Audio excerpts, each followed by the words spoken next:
This video is audio content only. It does not contain any video footage or images. If you are expecting visual content, please be aware. This is intentionally provided in an audio-only format. We recommend listening to the audio rather than watching the screen. Thank you for your understanding. Welcome, and thank you for joining us today.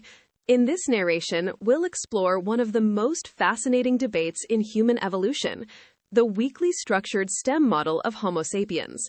This model challenges our understanding of how our species emerged, proposing that early humans didn't evolve in a single location or as a unified population.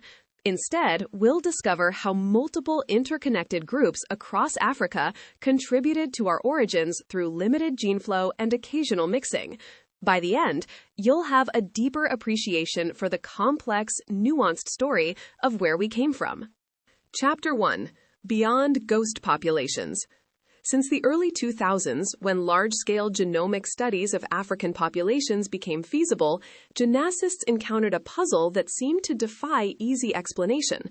When they analyzed the DNA of people living across the African continent, they found patterns of genetic variation that didn't quite fit the simplest models of human evolution.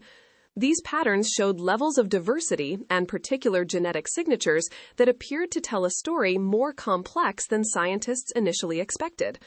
The most popular explanation involved what researchers called ghost populations, ancient groups of archaic humans that once lived in Africa but left no fossil record, only traces of their DNA in the genomes of modern populations. The ghost population hypothesis gained traction after studies in the early 2010s reported genetic patterns in African populations that resembled those created by Neanderthal admixture in Eurasian populations. When scientists sequenced Neanderthal DNA from European cave fossils, they discovered that people living outside Africa today carry small amounts of Neanderthal DNA, typically 1 to 4%. This finding demonstrated that anatomically modern humans and Neanderthals didn't simply replace one another, but actually interbred when they encountered each other in Eurasia. Similarly, Denisovan DNA was found in Asian and Oceania populations, providing evidence of another interbreeding episode. These discoveries led researchers to wonder whether similar events might have occurred in Africa. When geneticists examined contemporary African genomes using statistical methods originally designed to detect Neanderthal ancestry, they found signals that seemed to indicate admixture from an unknown archaic source. These genetic patterns appeared particularly strong in West African populations, though signals were also detected in Southern and Central African groups. The hypothesis proposed that sometime between 300,000 and 50,000 years ago, anatomically modern humans in Africa encountered and interbred with one or more populations of archaic humans that had diverged from the modern human lineage much earlier. These archaic populations supposedly contributed genetic material to our ancestors before going extinct, leaving no identified fossils but detectable traces in our DNA. However, there was a significant problem with this interpretation. The methods used to detect archaic admixture were developed under specific assumptions about population structure. Most critically, these methods assumed that human populations evolved in a relatively simple, tree-like pattern, with populations splitting cleanly from one another and then remaining largely isolated except for occasional admixture events. This assumption made the mathematical modeling more tractable and the computational analyses more feasible, but it didn't necessarily reflect how human populations actually behaved throughout their evolutionary history. When population structure exists but is ignored in demographic models, it can create misleading signals.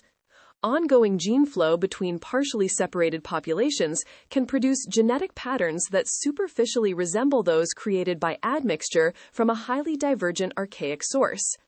Mathematical analyses and computer simulations have repeatedly demonstrated that models failing to account for population structure can lead to the inference of demographic events that never actually occurred. So, a research team led by Brenna Henn at the University of California, Davis and Simon Gravel at McGill University took a different approach.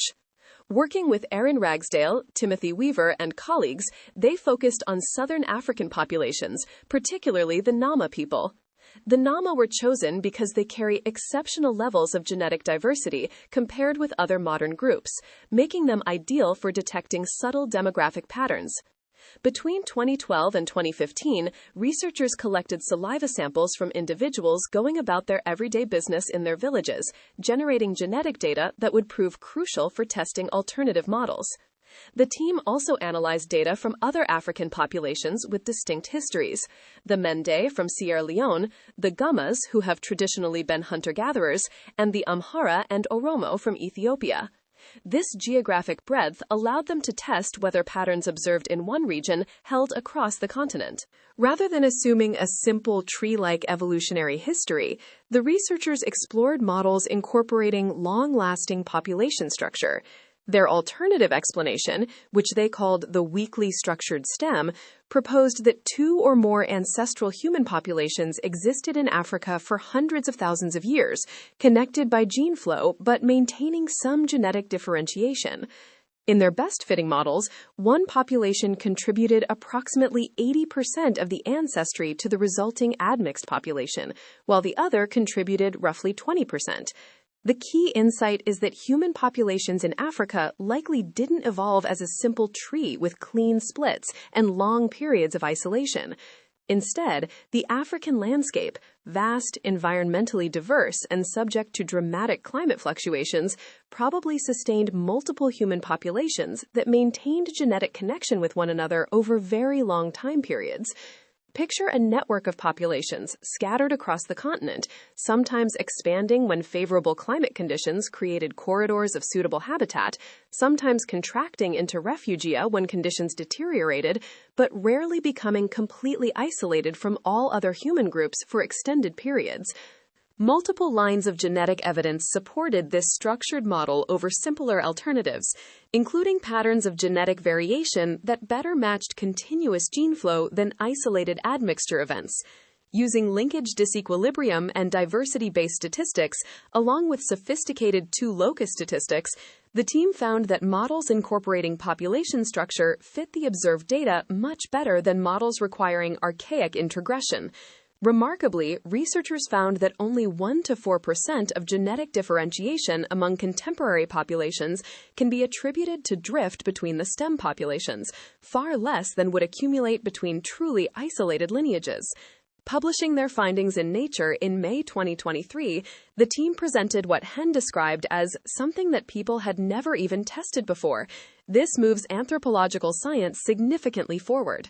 Timothy Weaver added that the model's predictions extended beyond genetics to morphology, noting that the low genetic differentiation between stem populations suggested they would have been relatively similar in appearance. This suggests that morphologically divergent fossils like Homo naledi, despite living at the right time and place to potentially contribute to modern human ancestry, are unlikely to represent populations that actually did so, a prediction explored in detail in later chapters. The distinction between a structured model and an archaic admixture model might seem subtle, but it has profound implications for how we interpret human evolutionary history. The archaic admixture hypothesis implies distinct evolutionary lineages, populations that diverged so long ago and remained so isolated that they could be considered different species or highly divergent subspecies. The weakly structured stem model paints a picture of a single, widespread, and internally connected human population that maintained its fundamental unity despite developing regional variation.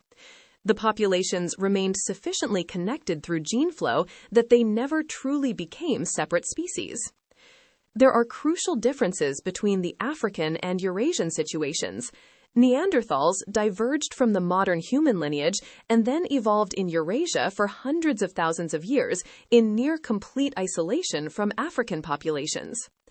When anatomically modern humans migrated out of Africa and encountered Neanderthals, they were meeting a population that had evolved separately long enough to develop distinctive characteristics. The interbreeding that occurred was truly admixture between long isolated populations.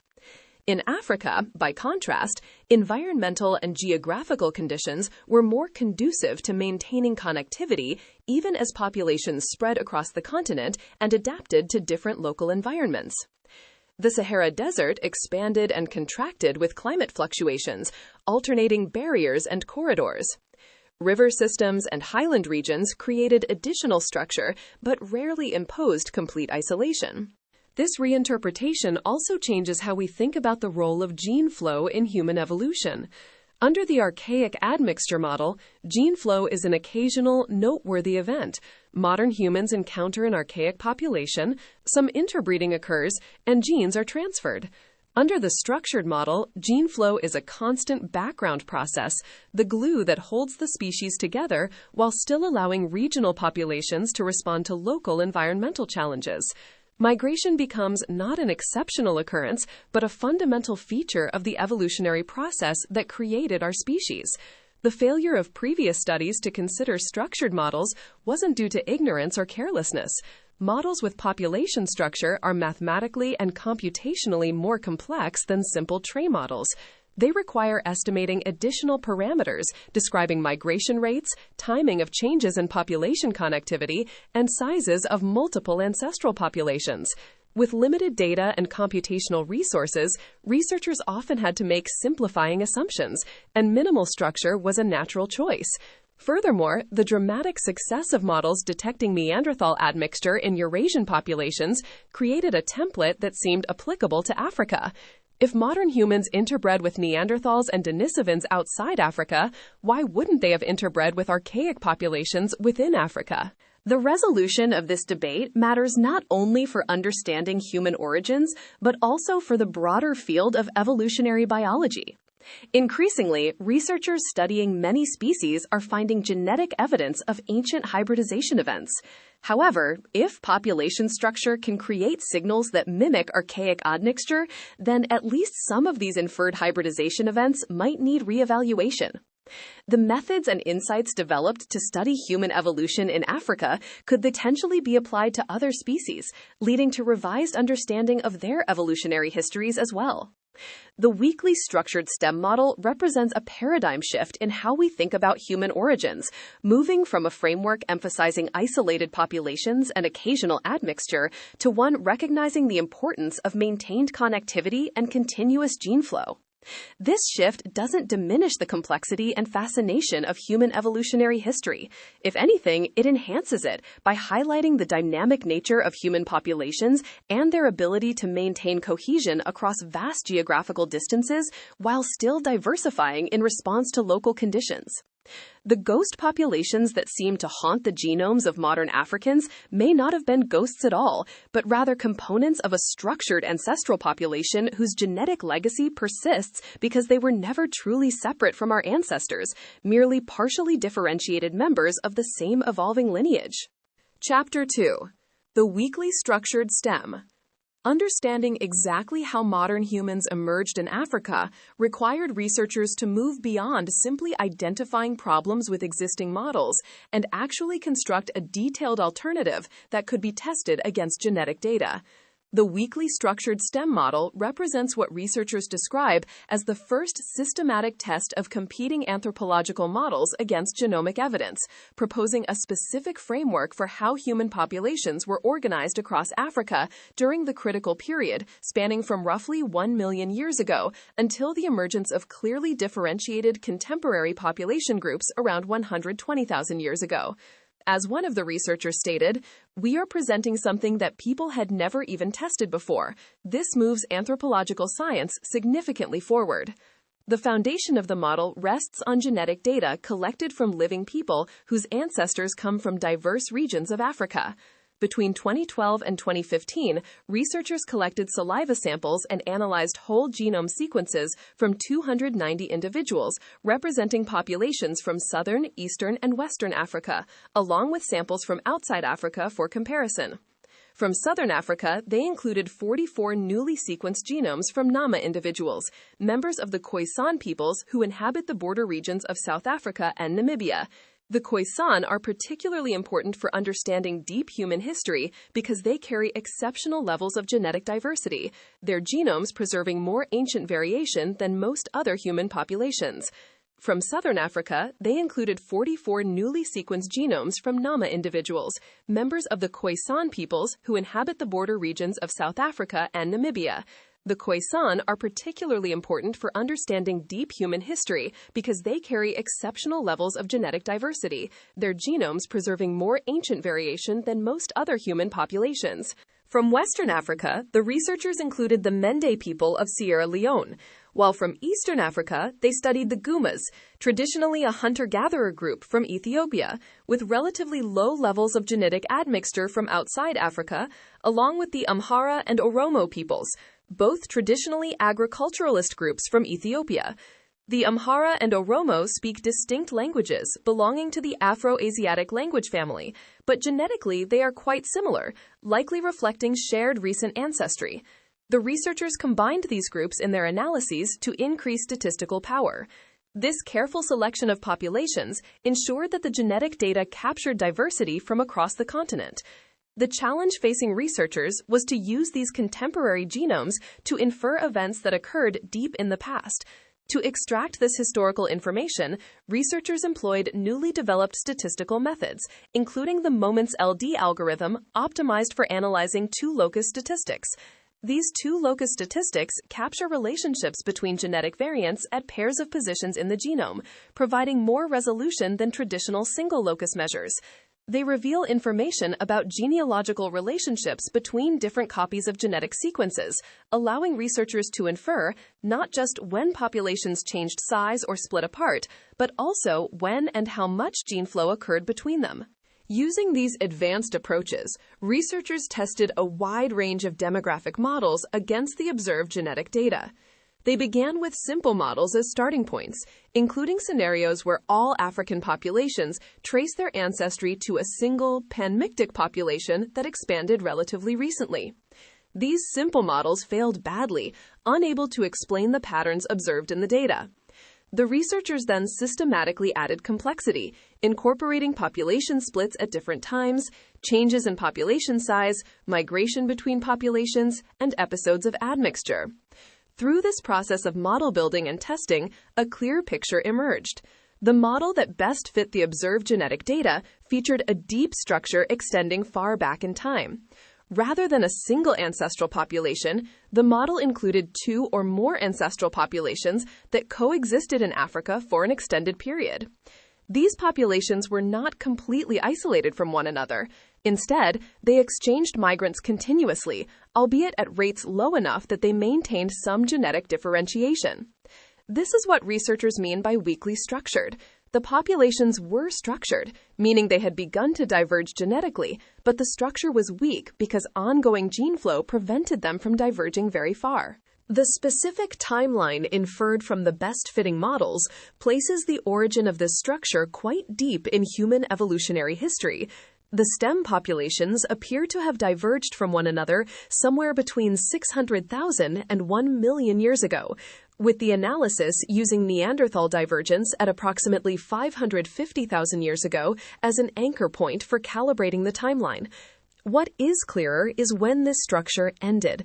Around 120,000 to 135,000 years ago, corresponding to marine isotope stage 5, the distinct stem populations came together in an asymmetric admixture event. See Chapter 3 for detailed discussion of this timing framework.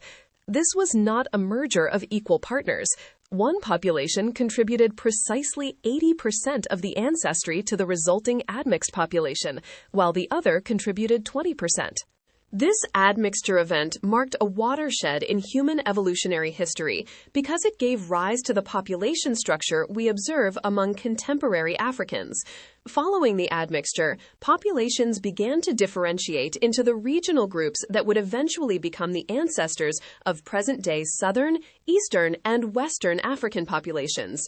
The earliest of these divergences separated the ancestors of the Khoisan peoples of southern Africa from other African populations, occurring sometime between 110,000 and 135,000 years ago. Importantly, even after these population splits occurred, gene flow continued between groups. The researchers found evidence for ongoing migration between Eastern and Western African populations, between Southern and Eastern African populations, and even between African and Eurasian populations following the out-of-Africa migration. The genetic evidence supporting this structured model comes from multiple independent lines of evidence. Measures of nucleotide diversity showed patterns consistent with a complex history, including both ancient structure and more recent population expansions.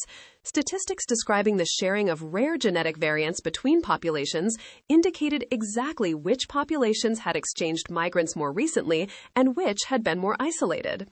Patterns in the length and frequency of regions of unusually high or low genetic divergence pointed to ancient admixture rather than recent gene flow. One particularly compelling validation of the model comes from examining how well it predicts patterns that were not used to fit the model initially. Researchers used their inferred demographic scenarios to simulate genetic data under the same evolutionary conditions described by the model. The structured models accurately predicted the frequency spectrum of genetic variants when conditioning on which variants were present in Neanderthal genomes. They also predicted patterns in reconstructed genealogies, which trace the evolutionary relationships between different copies of genetic sequences sampled from present-day individuals. The models also make specific quantitative predictions about genetic relationships between populations. They predict how much genetic differentiation should exist between pairs of populations, measured by FST, a statistic that ranges from 0 for populations that are genetically identical to 1 for populations that share no genetic variation. Values of 0.01 to 0.04 indicate 1 to 4% differentiation. The predicted FST values between contemporary African populations matched the observed values remarkably well, providing confidence that the models captured real features of population history. Researchers estimated that only 1 to 4% of total genetic variation among contemporary populations can be attributed to drift between stem populations, with the detailed accounting discussed in Chapter 6. This weak differentiation contrasts sharply with true archaic integration scenarios like Neanderthals, where long isolation produced much greater divergence. As researchers noted, previous more complicated models proposed contributions from archaic hominins, but this model indicates otherwise.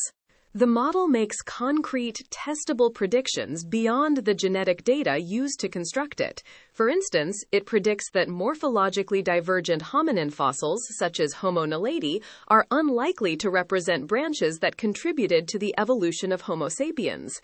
This prediction directly challenges alternative interpretations of certain fossil finds and provides a framework for integrating paleontological and genetic evidence.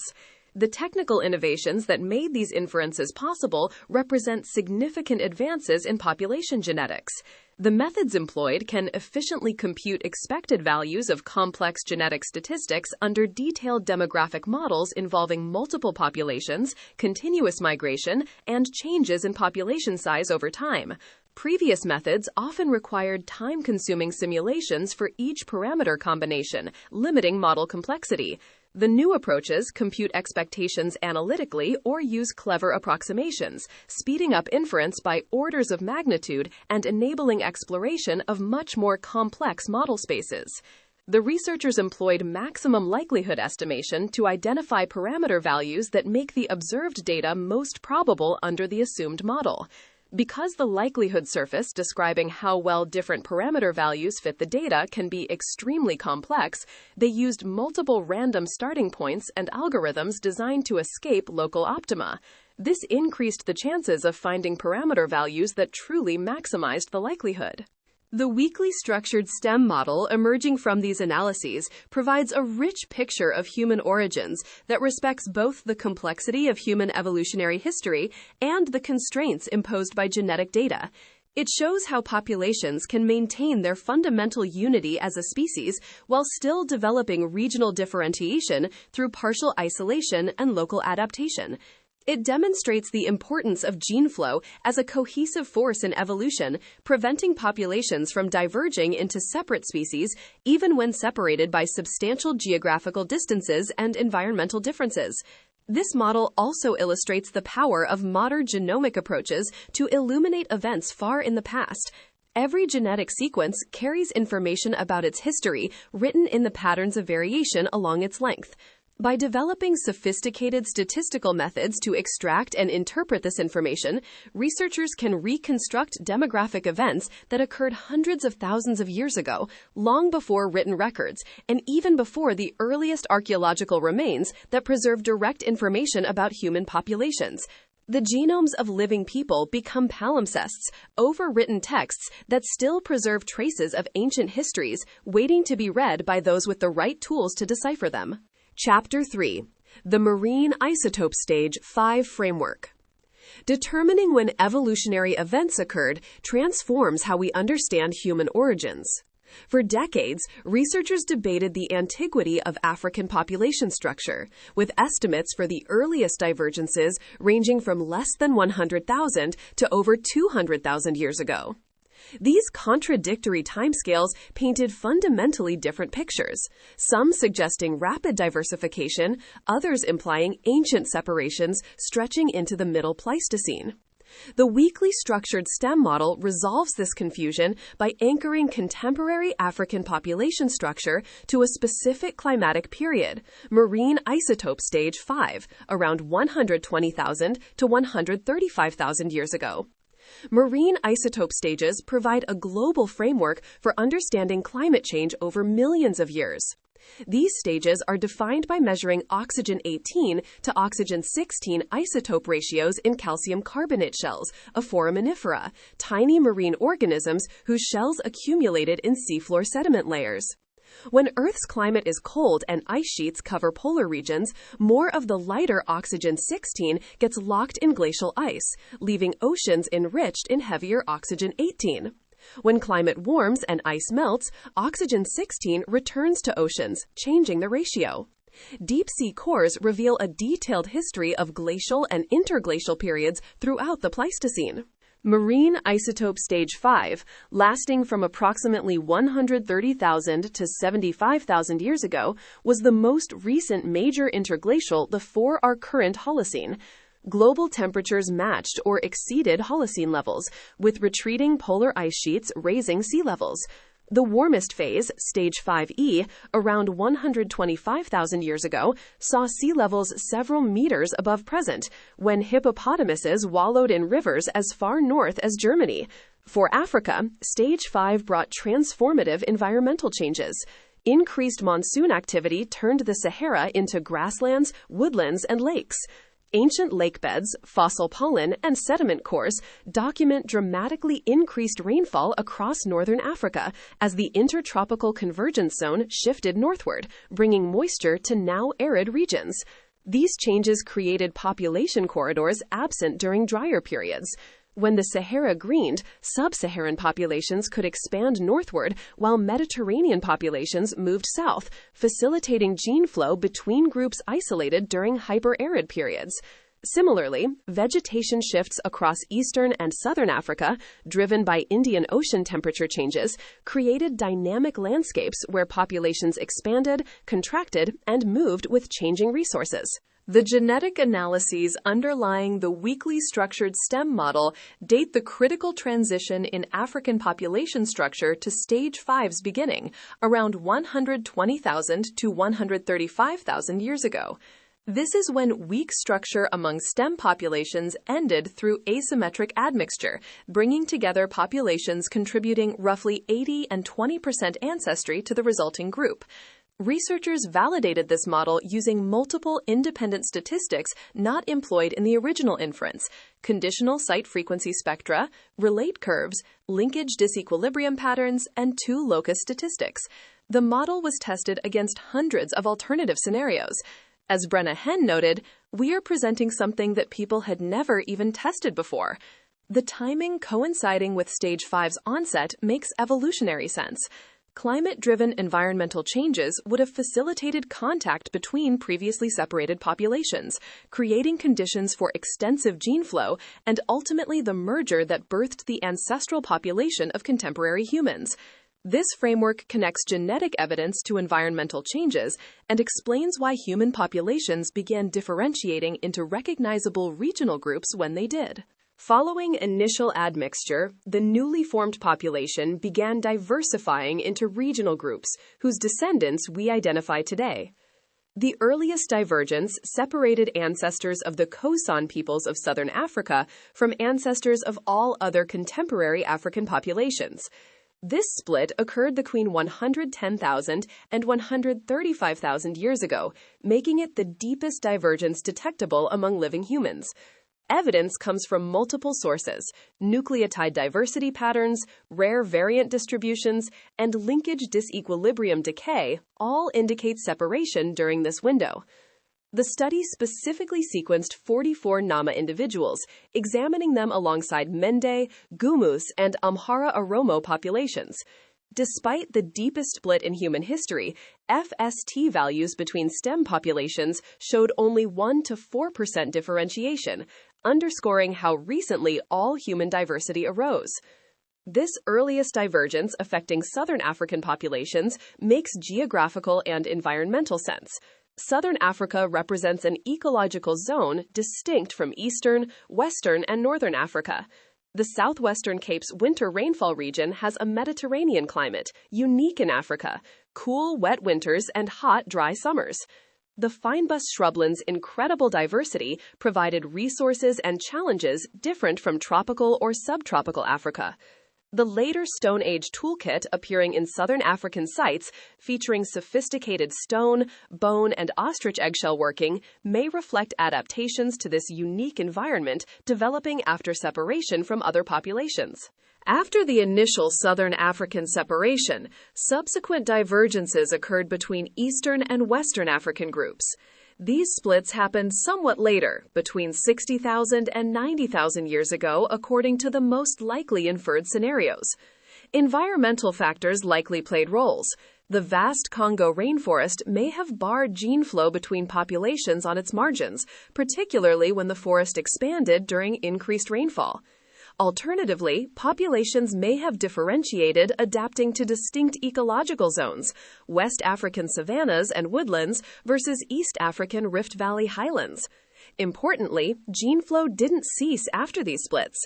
Genetic analyses reveal ongoing migration signatures between populations at varying rates. Southern and Eastern African populations maintained contact, as did Eastern and Western groups. This continued gene flow explains why simple tree models fail so dramatically. Human populations didn't split cleanly and evolve in isolation. They maintained connections through migration, allowing beneficial variants to spread and preventing genetic incompatibilities that would have made interbreeding impossible. These divergences' relatively recent timing, all within 135,000 years, profoundly impacts interpreting human evolutionary history. The regional population structure we observe among contemporary Africans, encompassing tremendous phenotypic variation in appearance, genetic diversity, and environmental adaptation, arose quite recently on evolutionary timescales. For comparison, human and chimpanzee lineages diverged approximately 6 to 7 million years ago. All living humans' ancestors were part of a single, albeit structured, population less than 150,000 years ago. This recent timeframe challenges earlier interpretations, placing deeper splits much further back. Previous studies using different analytical methods or assumptions about mutation rates estimated African populations began diverging 200,000 or even 300,000 years ago. The discrepancy stems largely from model misspecification. Earlier analyses assumed simpler demographic scenarios, not accounting for population structure or gene flow, leading to biased divergence time estimates. When populations maintain gene flow while remaining partially separated, genetic signatures can be subtle and easily misinterpreted by methods assuming simple isolation. Gene flow introduces variants from one population into another, creating patterns making populations appear more recently separated if gene flow is ignored. Conversely, ancient structure preceding divergences can inflate apparent divergence times if not properly accounted for. The weakly structured stem model addresses both issues by explicitly incorporating ancient structure among stem populations and ongoing gene flow after contemporary populations began diverging. The Stage 5 timeframe aligns with other evidence about modern human origins. The earliest fossils showing full modern Homo sapiens anatomical features appear around 300,000 years ago from sites like Jebel Irhoud in Morocco and Omo Kibish in Ethiopia. These demonstrate that populations with modern anatomy existed across Africa by the late Pleistocene's beginning. The subsequent period, from 300,000 to 120,000 years ago, corresponds to the weak stem structure era, when multiple populations with broadly similar anatomy coexisted and exchanged genes continent-wide. The transition around 120,000 years ago coincides with archaeological changes. The Middle Stone Age shows regional variation during this period in stone tool technologies and behavioral innovations like pigment use and shell bead manufacture. Distinctively modern behaviors, sophisticated symbolic expression, long-distance exchange networks, advanced hunting technologies accelerate around 100,000 years ago and after. While connections between genetic population structure and cultural changes remain complex and debated, the temporal coincidence suggests demographic events inferred from genetic data may have accompanied archaeologically detectable cultural changes. Stage 5's environmental context explains not just when, but why these demographic changes occurred.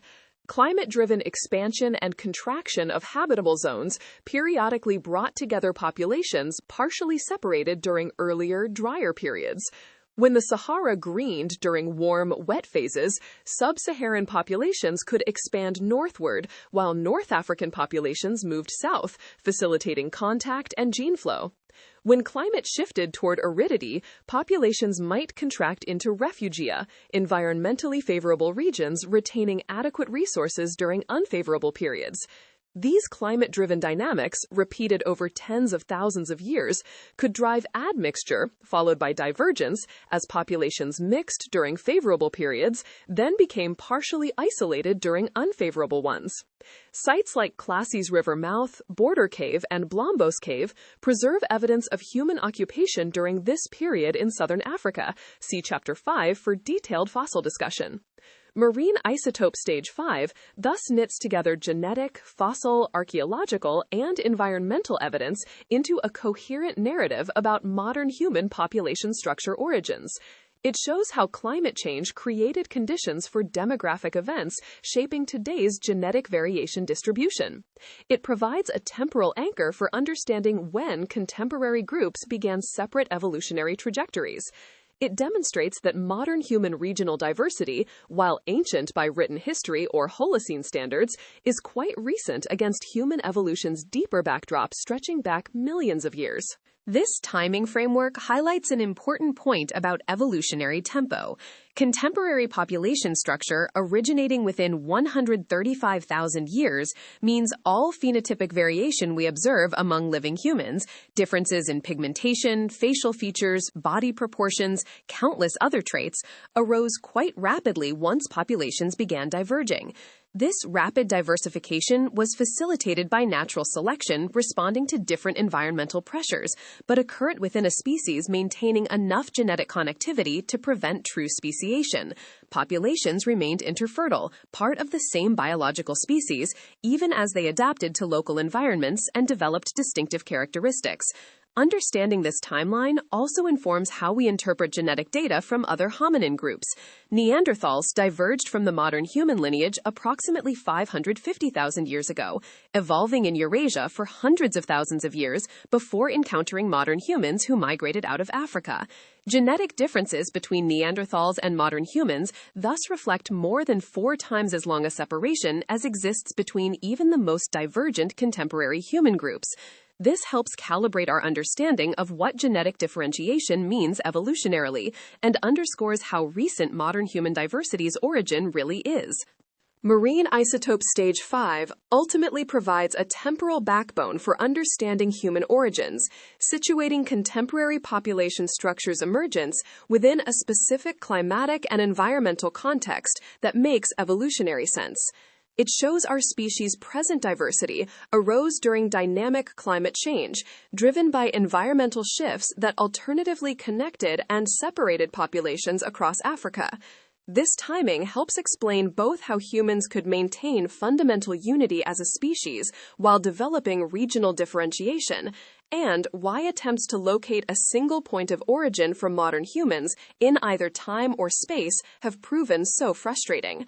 Our origins lie not in a single place or moment, but in a process that unfolded across the African continent over tens of thousands of years, driven by the interplay of climate, environment, and the demographic dynamics of connected populations adapting to changing conditions.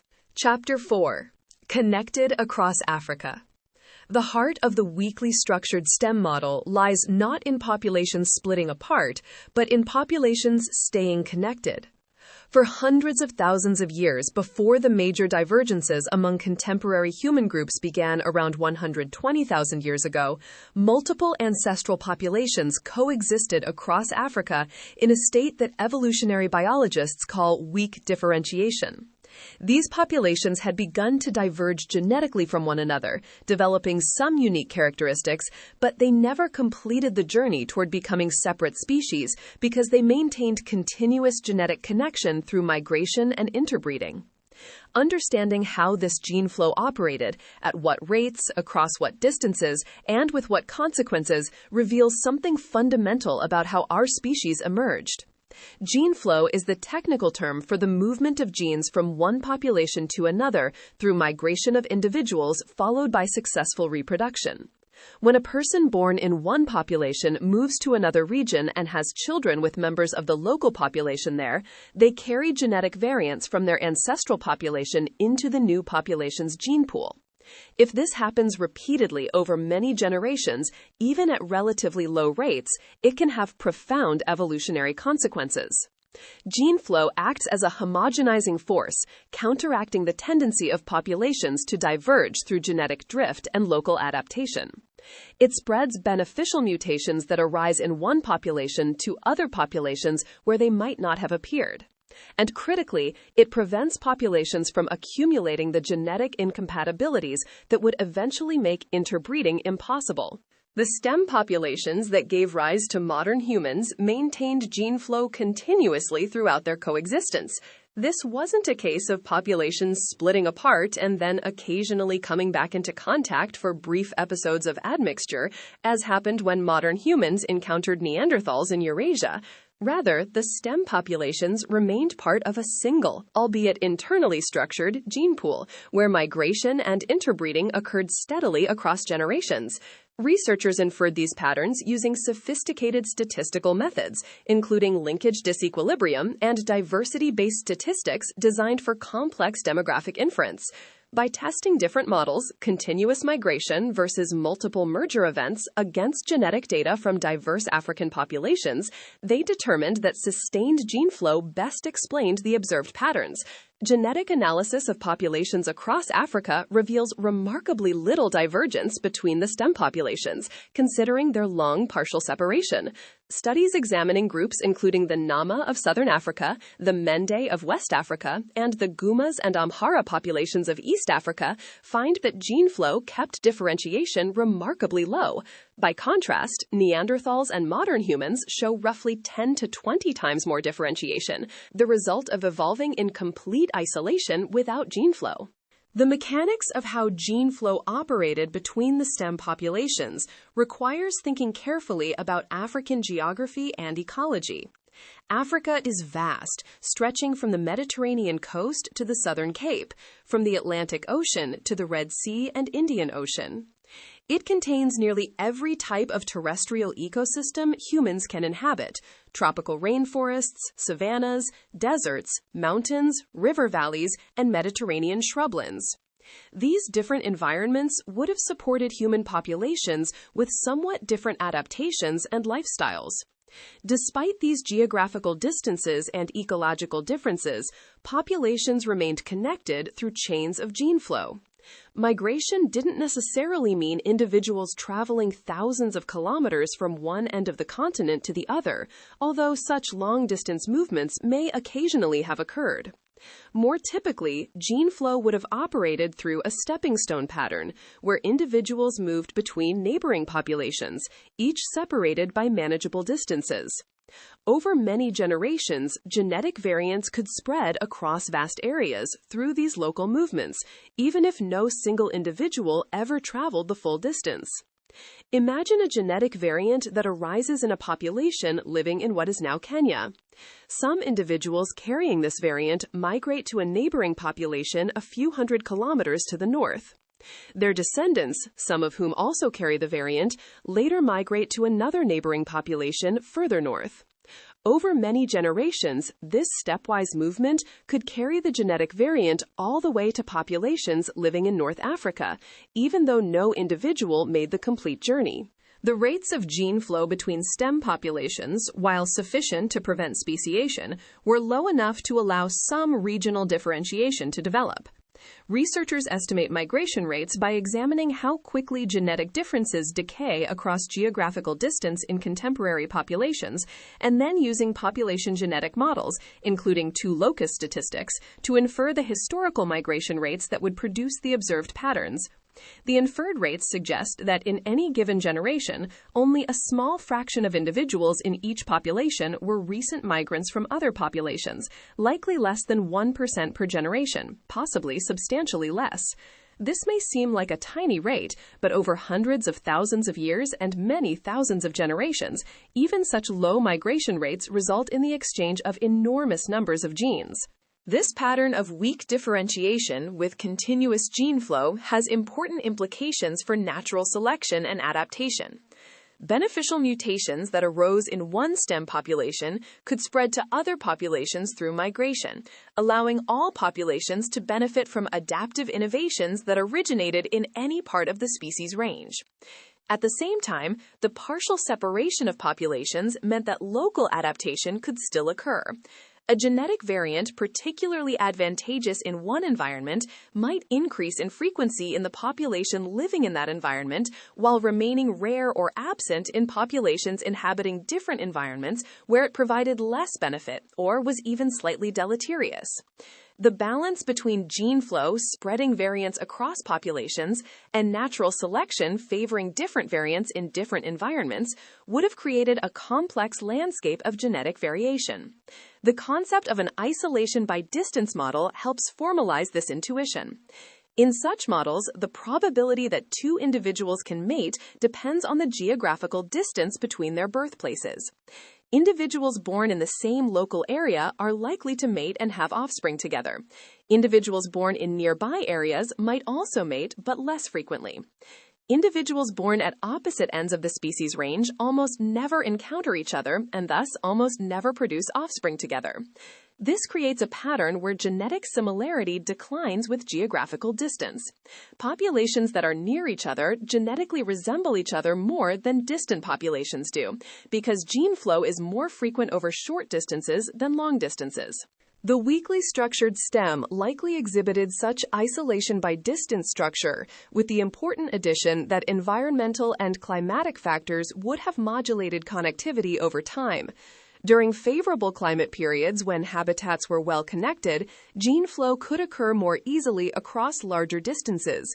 During unfavorable periods when populations contracted into refugia, separated by unsuitable habitat, gene flow would have been more restricted. But crucially, it never ceased entirely for long enough periods to allow complete speciation to occur. Even during the most isolated periods, enough migration continued through favorable corridors or across marginal habitats to maintain genetic connection. Archaeological evidence supports this picture of connected but partially separated populations. The Middle Stone Age archaeological record of Africa, spanning roughly the same time period as the weakly structured stem, shows both broad similarities and regional variations across the continent. Core technological features of the Middle Stone Age toolkit, prepared core techniques for making stone tools, the use of hafting to attach stone points to wooden shafts, and the controlled use of fire appear across Africa. This suggests some degree of cultural connection and shared technological traditions. At the same time, specific tool types, raw material preferences, and manufacturing techniques show regional patterns that hint at partially separated populations developing their own local traditions. Cultural practices like the use of ochre pigments and the manufacture of shell beads also show temporal and spatial variation that could reflect population movements and interactions.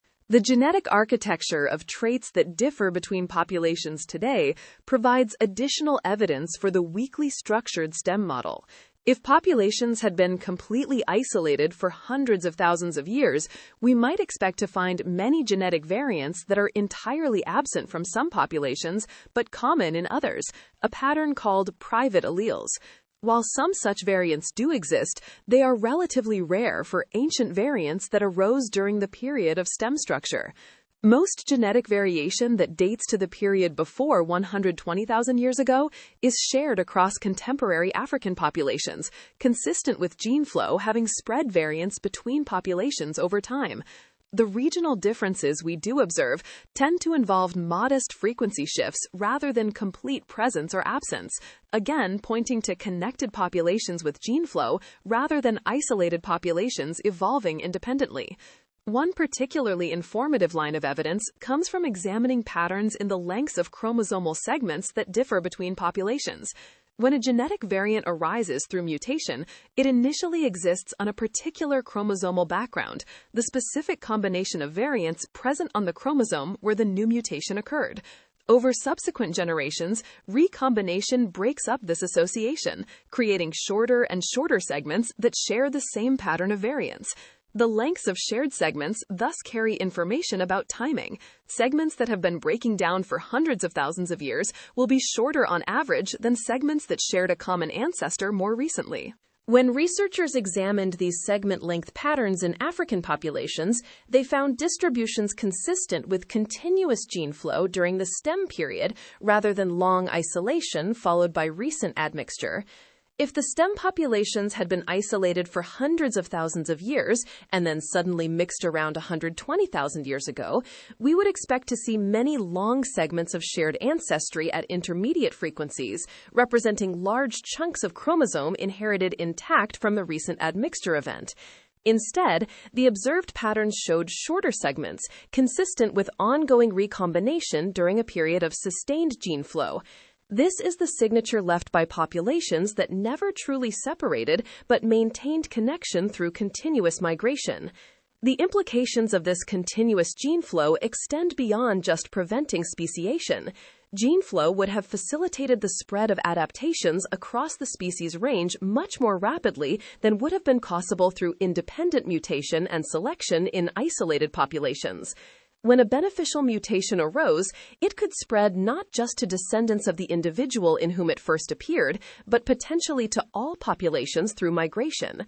This doesn't mean all populations would necessarily acquire the beneficial mutation. Natural selection operates differently in different environments, but it meant the mutation was available to be selected for wherever it proved advantageous. This has particular relevance for understanding the evolution of traits that appear to be universal or nearly universal in modern humans.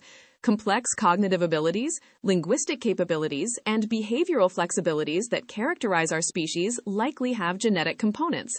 If these traits arose through mutations in a single isolated population, and if that population had no genetic contact with other populations, then those mutations and the traits they enable would have been restricted to just that one lineage. Only a small portion of humanity today would have inherited them. But if the mutations spread through gene flow across a structured population, they could become universal, or nearly so, with all modern humans inheriting the genetic basis for these distinctively human capabilities. The weakly structured stem model thus provides a mechanism for the emergence of species-wide adaptations without requiring either a single small population bottleneck or completely implausible levels of parallel evolution. The balance between gene flow and genetic drift in the weakly structured stem can be understood through the concept of effective migration rate. This combines the actual rate at which individuals migrate between populations with the effective population sizes of those populations. Even if actual migration rates are quite low, if population sizes are large, then the absolute number of migrants can be substantial enough to prevent significant differentiation. The inferred population sizes for the stem populations were on the order of tens of thousands of individuals, not tiny relict populations. With such large population sizes, even migration rates of less than 1% per generation would translate to hundreds of migrants per generation, enough to maintain genetic connectivity. This framework helps resolve a long-standing paradox in human evolutionary studies.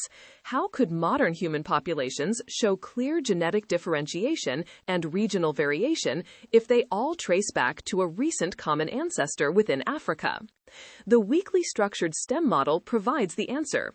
The differentiation began developing during the stem period, when populations were already partially separated and developing regional characteristics. But they never completed the trajectory to full speciation because gene flow maintained connection. This level of differentiation, with FST values around 0.01 to 0.04, indicates that populations were separated enough to develop some regional characteristics, but remained fundamentally connected through continuous gene flow. The weakly structured stem thus represents a particular type of population structure that balances divergence and cohesion. Populations were separated enough that they could begin to adapt to their local environments and develop some regional characteristics, but they remained connected enough through gene flow that they never lost the ability to interbreed and remained fundamentally part of a single species. This balance is what allowed our species to spread across the diverse environments of Africa while maintaining its evolutionary unity. It enabled regional populations to innovate and develop new technologies or adaptations while ensuring those innovations could spread to other populations. And it prevented the kind of deep speciation that created Neanderthals in Eurasia, keeping African populations as variants within Homo sapiens rather than diverging into separate species. This understanding of gene flow and migration patterns before the main population divergences thus provides crucial context for interpreting contemporary human genetic diversity. The regional differences we observe today among African populations arose through a long process that began during the stem period but was constrained by continuous gene flow that prevented extreme divergence. The subsequent divergences that gave rise to distinct southern, eastern, and western African populations occurred against this backdrop of prior weak structure, inheriting some of the differentiation that had already developed while adding new differentiation through reduced gene flow after the population separated. The result is a pattern of human genetic variation that reflects both ancient shared ancestry and more recent population history, unified by the thread of gene flow that has connected human populations across space and time, preventing our species from fragmenting even as it diversified across a continent. Chapter 5. Reading the Fossil Record. The human fossil record from Africa presents paleontologists with a perplexing array of skulls, bones, and teeth that span hundreds of thousands of years. These fossils vary in their features, some showing more robust cranial structures, others more gracile forms, some with larger brow ridges, others with flatter faces, some with bigger teeth, others with smaller ones. For generations, researchers have debated how to interpret this variation. Which fossils represent our direct ancestors, which represent evolutionary dead ends that contributed nothing to modern humans? Did the variation across time and space indicate multiple distinct lineages living alongside one another, or simply regional variation within a single widespread species? As established in Chapter 2, the weakly structured stem model makes a specific morphological prediction. The ancestral populations coexisting in Africa before marine isotope stage 5 should have been morphologically similar to one another, reflecting their low genetic differentiation. The critical question becomes, what do we actually observe in the African fossil record from this period? Between roughly 300,000 and 100,000 years ago, during what would have been the era of the weakly structured stem, Africa was inhabited by populations that paleontologists generally assign to Homo sapiens or archaic Homo sapiens. The most famous fossils from this period come from widely separated regions of the continent, and their analysis reveals patterns consistent with the model's predictions. The Jebel Irhoud specimens from Morocco, dated to approximately 300,000 years ago, preserve skulls and other skeletal elements showing a distinctive mix of features. The brain cases are somewhat more elongated and less globular than those of recent humans, but the faces are remarkably modern in their retracted, flat profiles. The brow ridges, while present, are less pronounced than in earlier hominins. The teeth fall within the modern human size range. These fossils show exactly the kind of mosaic pattern expected in populations that are morphologically similar overall, but retain some regional variation in specific traits.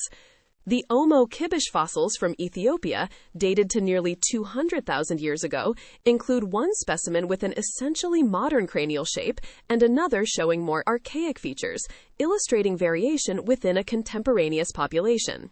The Herto fossils, also from Ethiopia, but dated to around 160,000 years ago, are robustly built compared to recent humans, but anatomically modern in their overall morphology. Their large brain sizes exceed modern averages, and their cranial shapes, while distinctive, cluster clearly with modern humans, rather than with earlier hominin species. From southern Africa, the Florisbed skull, dated to around 260,000 years ago, shows intermediate features, a cranium that is higher and rounder than earlier hominins, but not as globular as recent humans, combined with a face that shows clear modern characteristics. Later specimens from sites like Clayses River, dated to around 100,000 years ago, are fully modern in their morphology. Additional fossils from this period, found at sites scattered across the continent from North Africa to the Southern Cape, similarly show variation within what can be recognized as the modern human morphological pattern. Looking across these fossils, we observe variation within a relatively restricted range that doesn't approach the magnitude of differences between modern humans and genuinely archaic species like Homo erectus or Homo heidelbergensis. The fossils differ from one another in details, but they share the fundamental characteristics of the Homo sapiens lineage: large brain sizes approaching or exceeding modern averages, relatively gracile skeletal structures, small teeth, and cranial shapes that, while variable, cluster much closer to modern humans than to earlier hominin species. This pattern matches precisely what the weakly structured stem model predicts for populations separated enough to develop some regional characteristics, but connected enough through gene flow to remain fundamentally similar.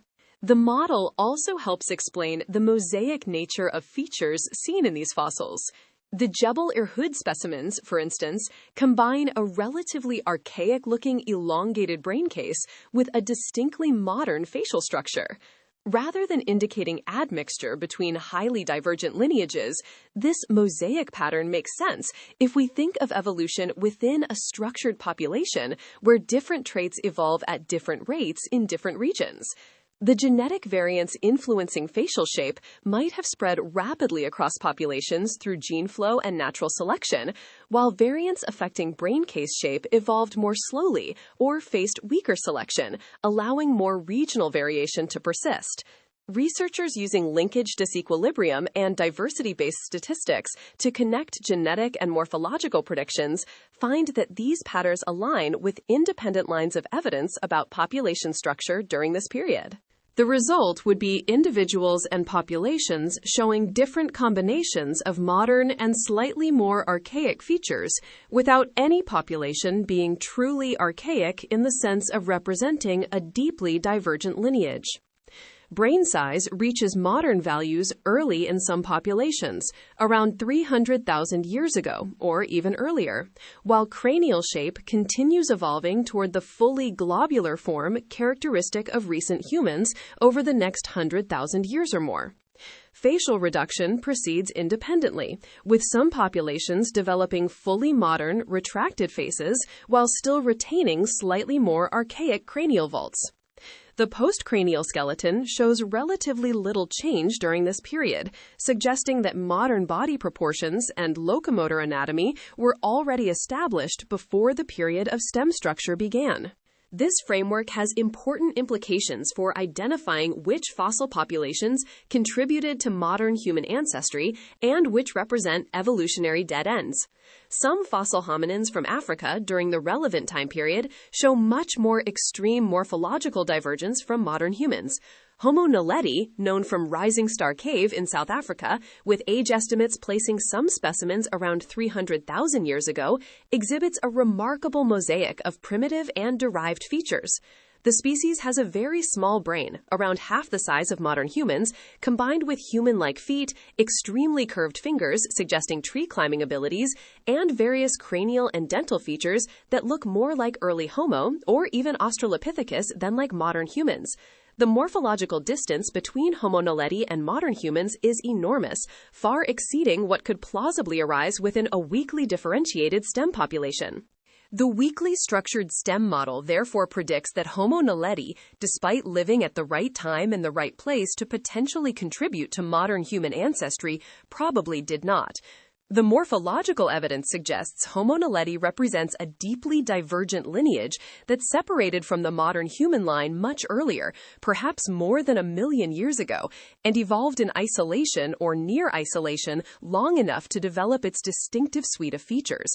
If Homo naledi populations had been part of the weakly structured stem, continuously exchanging genes with other African populations, they could not have maintained such extreme morphological differences. Gene flow would have homogenized populations, preventing this level of divergence from accumulating. The fact that Homo naledi is so morphologically distinct indicates genetic isolation, and genetic isolation means no contribution to the ancestry of modern humans. This reasoning extends to other fossils that show unusual combinations of features or particularly archaic characteristics for their time period. The challenge for paleontologists becomes distinguishing between variation within the weakly structured stem, which could include populations showing some archaic retentions or unusual trait combinations while remaining genetically connected to the stem, and variation representing truly isolated lineages that diverged too deeply to contribute to modern humans. Morphological distance provides the key criterion. Fossils showing features that fall within the range of variation seen in modern humans or slightly beyond it, and that share the fundamental Homo sapiens body plan, plausibly represent stem populations. Fossils showing features far outside this range, particularly if they combine multiple primitive characters suggesting deep divergence, more likely represent separate lineages. The prediction of morphological similarity among stem populations also bears on how we interpret variation across space and time in the fossil record. Under older models that emphasized a single point of origin for modern humans, perhaps in East Africa, followed by rapid expansion across the continent, we might expect to see a clear temporal and spatial pattern with the most modern-looking fossils appearing first in the region of origin and then spreading to other areas. The weakly structured stem model predicts instead a more complex pattern where populations across Africa show broadly similar levels of modernity at any given time point, though with regional variation in specific features. This seems to match the observations better. Fossils showing derived, modern features appear at roughly the same time period across widely separated regions of Africa, from Morocco to Ethiopia to South Africa, rather than showing a clear origin point and directional spread. One particularly interesting implication concerns how we should think about the relationship between fossils from different time periods and regions.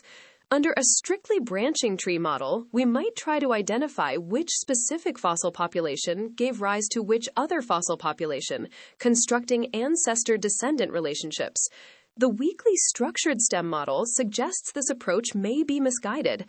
If multiple populations coexisted across Africa while remaining genetically connected, then fossils from any one region don't necessarily represent the ancestors of later fossils from the same region.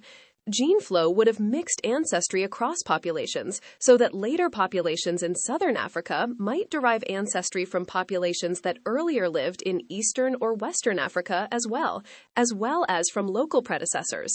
The fossil from any particular time and place thus samples one point in a network of connected populations, rather than representing a link in a linear chain of descent. This network perspective helps resolve some long-standing puzzles in paleontology. Why do we sometimes find fossils showing unexpected combinations of primitive and derived features? Why does the degree of modernity seem to fluctuate in some regional sequences rather than showing steady directional change? Why do features that appear in one region sometimes disappear and then reappear later? All these patterns become comprehensible if we think of the fossil record as sampling a structured but connected population rather than a series of isolated lineages. Gene flow shuffles variation across populations. Features can spread or disappear locally while being maintained elsewhere. And the particular combination of traits in any fossil depends on the specific history of migration and selection affecting the population it came from, rather than on simple linear descent. The practical challenge for paleontologists becomes identifying fossil material that genuinely samples the weakly structured stem versus fossils that represent other contemporary lineages that didn't contribute to modern humans. Not every fossil showing some archaic features should be excluded from the stem. The model predicts that stem tupulations could retain some primitive characters while evolving derived features and other traits. The key question is whether the overall morphology falls within the range of variation plausible for the low genetic differentiation that characterize these populations. Fossils showing extreme departures in multiple independent features most likely represent separate lineages, while those showing variation within a more restricted range plausibly represent stem populations. Integrating genetic models with morphological evidence thus provides a richer framework for interpreting human origins than either line of evidence could provide alone. The genetic data allow us to infer the demographic history, the population structure, gene flow patterns, and timing of divergences, while the fossils show us what these populations actually looked like and how their morphology changed over time. The African fossil record, with its specimens showing the full suite of modern human features, or approaching it, distributed across the continent during the relevant time period, appears consistent with the model's predictions, supporting its validity and enriching our understanding of how modern human biological diversity emerged from a structured but cohesive ancestral population. Chapter 6: Accounting for Genetic Differentiation. When we look at people from different parts of the world today, we see obvious physical differences. Someone whose ancestors come from Northern Europe looks different from someone whose ancestors come from West Africa, who in turn looks different from someone whose ancestors come from East Asia or indigenous Australia. These visible differences in skin color, facial features, hair texture, and body proportions are real and reflect genuine biological variation that evolved as human populations adapted to different environments. Yet beneath these surface differences lies a remarkable fact that the weakly structured stem model reveals. The vast majority of human genetic variation has nothing to do with differences between populations. Instead, most variation exists within populations, shared among all humans regardless of ancestry. The specific accounting of where genetic differentiation comes from transforms how we understand both human unity and human diversity. To appreciate what genetic differentiation actually measures, we first need to understand how genetic variation is partitioned between and within groups.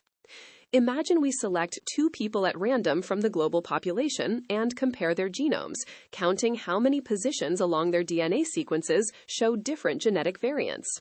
Some of that difference arises because the two people come from different populations with different ancestries, but much more arises simply because humans are genetically diverse, and any two randomly chosen individuals will differ at millions of positions in their genomes, regardless of which populations they come from. Researchers quantify this partitioning using a statistic called FST, developed by population geneticist Sewell Wright in the early 20th century. FST ranges from 0, meaning populations are genetically identical with all variation found within populations, to 1, meaning populations are completely different with no variation shared between them. For human populations, FST values are remarkably low. When comparing major continental groups like Africans, Europeans, and East Asians, FST values typically fall between 0.1 and 0.15. This means that only 10 to 15% of total human genetic variation is found between these continental groups, while 85 to 90% is found within them. Put another way, two individuals randomly selected from the same population will differ from each other genetically almost as much as two individuals selected from different continents. As mentioned in earlier chapters, researchers estimate that only 1 to 4% of the genetic differentiation we observe among living humans can be traced to genetic drift that occurred between the stem populations during their hundreds of thousands of years of partial separation. Here we examine in detail what this accounting means, how researchers calculated it, and where the rest of our genetic variation comes from. This 1 to 4% requires careful unpacking. It represents 1 to 4% of the variation that exists between populations, not 1 to 4% of all genetic variation in humans. Since only 10 to 15% of total human variation exists between populations in the first place, we're calculating 1 to 4% of 10 to 15%, which works out to roughly 0.1 to 0.6% of total human genetic variation. The genetic differences that accumulated between stem populations during their long coexistence account for less than 1% of all human genetic diversity. The remaining 99.4 to 99.9% of variation has other sources. How did researchers arrive at this precise estimate? The calculation involves sophisticated population genetic modeling that compares observed patterns of genetic variation among living populations with patterns predicted under different demographic scenarios. The analysis examines multiple lines of evidence, each providing independent confirmation of the weak differentiation between stem populations. One crucial piece of evidence comes from private alleles, genetic variants found in only one population. Most genetic variation that dates to the period before 120,000 years ago is shared across contemporary African populations, consistent with gene flow having continuously spread variants between stem populations over time. If the stem populations had been strongly isolated, we would expect many ancient variants to exist in only one descendant population. Instead, the rarity of ancient private alleles reveals that migration maintained genetic connectivity throughout the stem period. Population size calculations provide another line of evidence. The inferred stem populations contained tens of thousands of individuals, not small isolated groups. With such large population sizes, even migration rates of less than 1% per generation would translate to hundreds of migrants per generation, enough to maintain substantial genetic connectivity. This concept of effective migration rate, which combines actual migration rate with population size, explains why the stem populations could remain weakly differentiated despite being geographically separated. A small proportion of individuals migrating between large populations yields enough gene flow to counteract genetic drift. Researchers also examined the length distribution of genetic segments shared between populations. When two lineages share a common ancestor, they inherit chromosomal segments from that ancestor. Over subsequent generations, recombination breaks these segments into smaller pieces. Segments that have been breaking down for hundreds of thousands of years will be shorter on average than segments that shared a common ancestor more recently.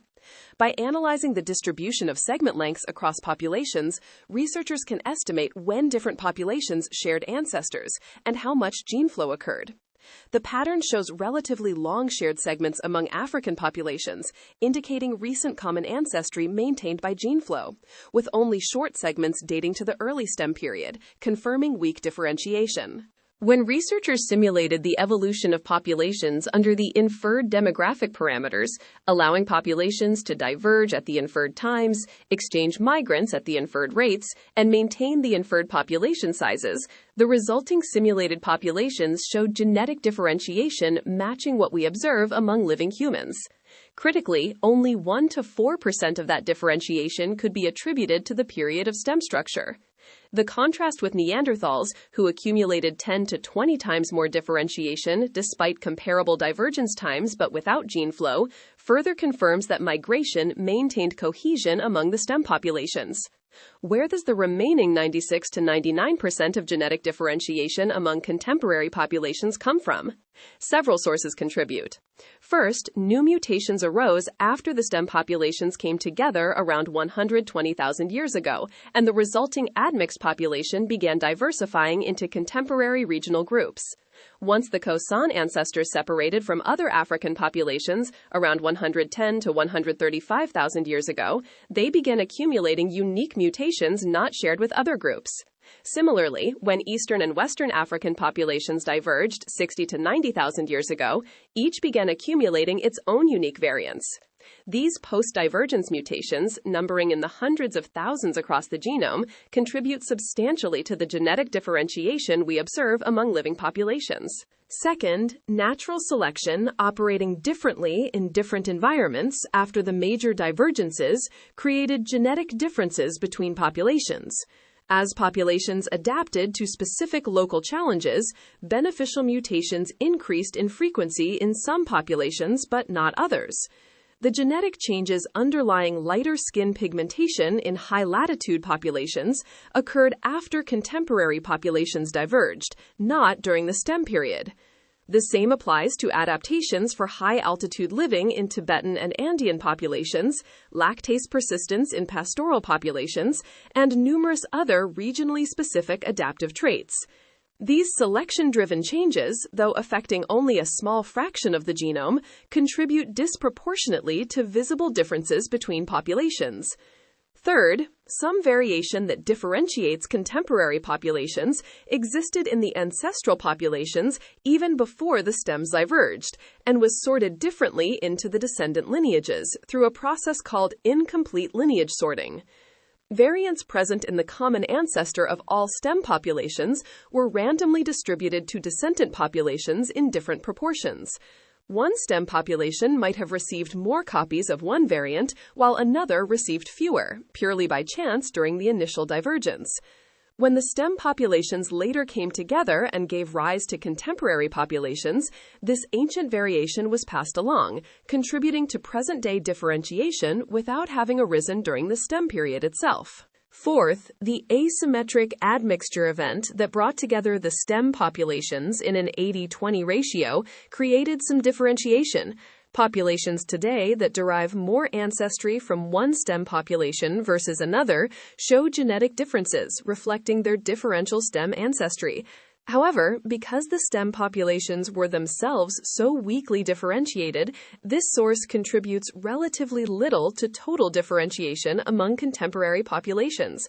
The small percentage of variation attributable to drift between stem populations carries profound implications for understanding human evolution and human diversity. Despite hundreds of thousands of years during which ancestral populations inhabited different regions of Africa and faced different environmental challenges, they never became separate species. They remained part of a single gene pool, connected through migration that prevented speciation. This finding fundamentally reshapes how we should interpret human racial variation. The visible differences between populations that have historically been used to classify humans into races reflect primarily recent adaptations to local environments, occurring after contemporary populations diverged less than 150,000 years ago. The traits we notice most readily, skin color, facial features, hair texture, evolved recently and rapidly, not during the deep ancestral stem period. The biological reality contradicts racial typology. Humans are one of the most genetically homogeneous species of large mammals, and that homogeneity extends even to our deep ancestral structure. The populations that eventually gave rise to contemporary Africans, Europeans, Asians, and peoples elsewhere were themselves very similar genetically when they existed as separate lineages. What we perceive as major racial divisions represent superficial variations on a theme of profound genetic unity. The accounting also resolves the long-standing puzzle of why genetic diversity is highest in African populations and decreases with distance from Africa.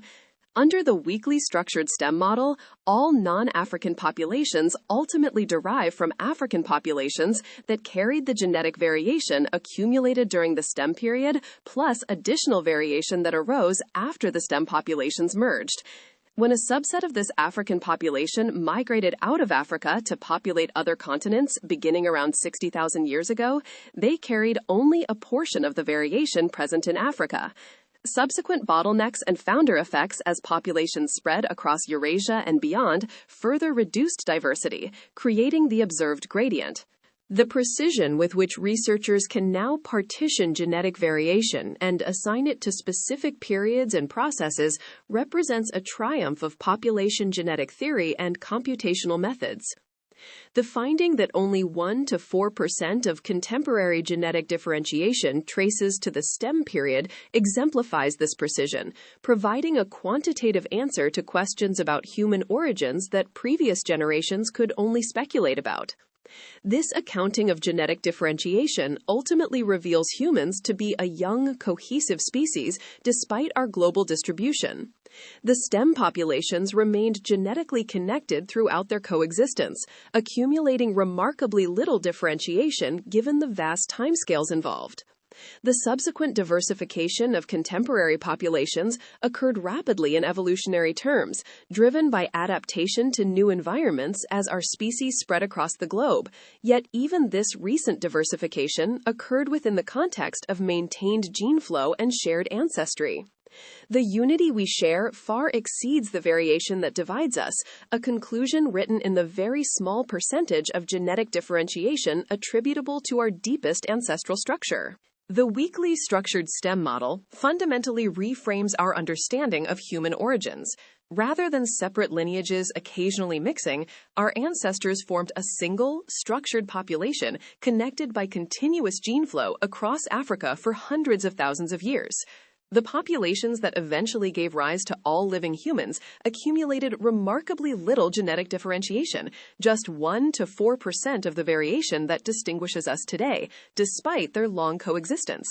This means the visible differences between modern populations, the traits we've historically used to classify races, evolved recently and rapidly, mostly after contemporary groups diverged less than 150,000 years ago. What we perceive as profound divisions are actually superficial variations on a theme of deep genetic unity. Our evolutionary history reveals us to be one of the most genetically homogeneous species of large mammals, a young, cohesive species whose fundamental unity far exceeds the variation that divides us. Thank you for listening.